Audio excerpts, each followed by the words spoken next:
बहरोड कस्बे के पटेल नगर पुस्तक व्यापारी विक्रम यादव आत्महत्या कर लेते हैं।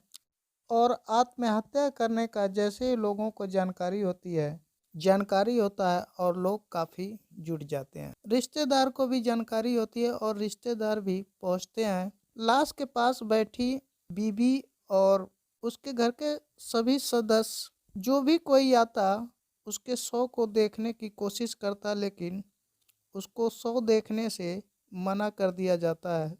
मृतका के पिता का भी यही काम, शव को देखने से मना कर देते हैं। किसी को भी नहीं देखने दिया जाता है। पत्नी भी यही करती है, पति के पास बैठकर आंसू बहाती है, लेकिन कोई भी उसके अगर शरीर को या उसके चेहरा देखना चाहता है, लेकिन उसे मना कर देते हैं और ढक देते हैं, यानी किसी को भी देखने नहीं दिया जाता है। आखिर ऐसा क्या राज था, किसी को उसके चेहरा देखने से परहेज किया जा रहा था? तो जानते हैं आज की सच्ची घटना की पूरी कहानी। अलवर के बहरोड कस्बे के पटेल नगर में बलवंत गुप्ता का पूरी फैमिली रहती है। बलवंत के 2 बेटा रहते हैं और छोटा बेटा, इसका नाम विक्रम यादव, वो पुस्तक व्यापारी। एक दिन अचानक बलवंत की पत्नी का देहांत हो जाता है। उसके बाद बलवंत अकेला पड़ जाते हैं। कुछ दिन बाद अपनी ही छोटी बहू के साथ उनका नाजायज रिश्ता बन जाता है। ये रिश्ता काफी दिनों से चला आ रहा था, लेकिन कानों कान किसी को भनक नहीं रहती है। एक दिन विक्रम को कुछ डाउट होता है और इस पर पत्नी से कुछ बहस होती है। बहू ससुर से यह सारी बात बताती है और ससुर बलवंत बहू के साथ मिलकर और बेटे को ही हत्या की प्लानिंग कर लेते हैं। 3 बजे रात को ससुर और बहू मिलकर विक्रम का गला दबाकर हत्या कर देते हैं। हत्या करने से पहले ही प्लानिंग बना लेते हैं आगे का कैसे कहानी बनानी है।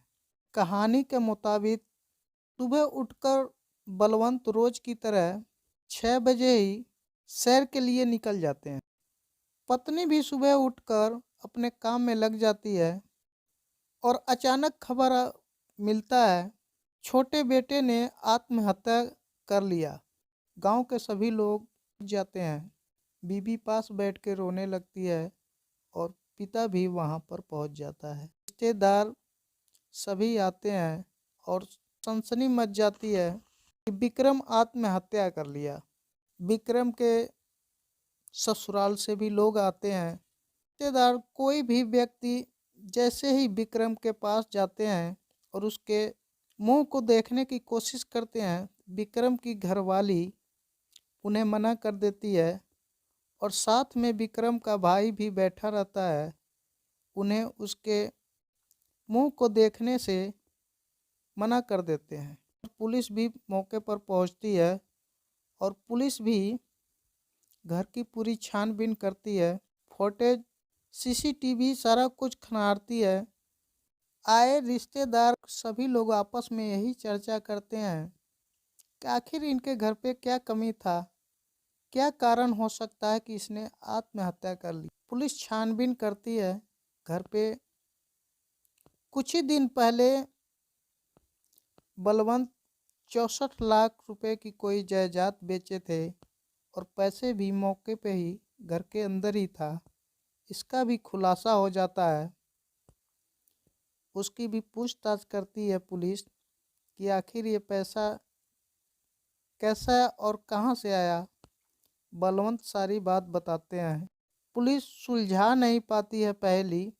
आखिरकार पुलिस शव को देखती है और शव कुछ डाउट होता है। अचानक विक्रम का साला पुलिस को बयान देता है, आत्महत्या नहीं हत्या लग रहा है। इनके गले के पास गला घोटने का मुझे ऐसा महसूस हो रहा है। पुलिस इस बात पे गौर करती है और लाश को पूरी टटोलती है।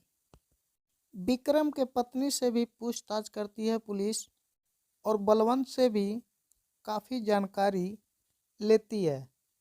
हर एंगल से जांच करने के बाद पुलिस छानबीन करती है। छानबीन में अचानक एक मोड़ आ जाता है।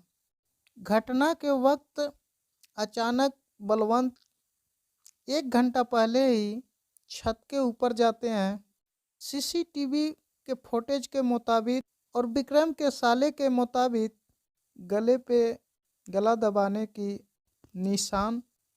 इस आधार पे बलवंत से दोबारा पूछताछ करती है पुलिस। बलवंत गोल मटोल दबाव देने के वजह से बलवंत को 3rd डिग्री इस्तेमाल किया जाता है।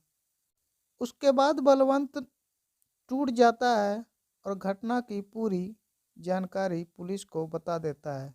उसके बाद पुलिस बलवंत और विक्रम की पत्नी को पुलिस हिरासत में लेती है और जेल भेज देती है। दोस्तों, जुर्म चाहे जैसा भी हो, सच तो सामने आ ही जाता है। वीडियो को लाइक कीजिए, सब्सक्राइब कीजिए और शेयर